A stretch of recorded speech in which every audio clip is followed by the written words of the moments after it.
Želite li velik i zdrav luk koji brzo raste sa rekordnim prinosom?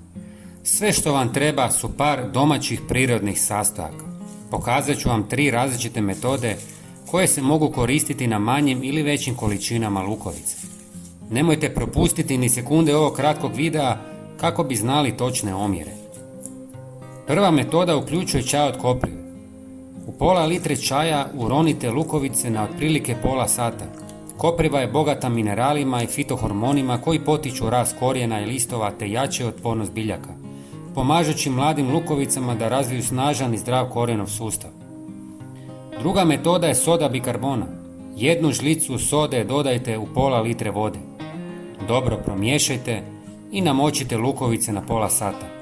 Soda bikarbona djeluje kao prirodni fungicid i antibakterijsko sredstvo.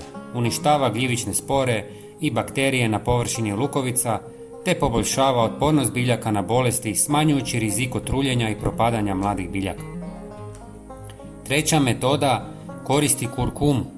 Pola žlice kurkume stavite u pola litre vode i ostavite lukovice da se namaču pola sata. Kurkuma sadrži kurkumin koji djeluje protuupalno i antimikrobno, štiteći lukovice od gljivica i bakterija, a istovremeno potiče zdrav rast i jača otpornost biljaka. Također možete koristiti i sol. Uz pravilnu pripremu otopina jednako je važno pažljivo birati sadni materijal. Birajte samo zdrave, čvrste i neoštećene lukovice, jer veće i kvalitetnije glavice uvijek daju snažnije i rodnije biljke, dok sumnjive ili oštećene uklonite kako biste spriječili širenje bolesti. Kombinacija ovih prirodnih tretmana, kvalitetnog sadnog materijala i dobro pripremljenog tla osigurat će bogat urod luka i češnjaka.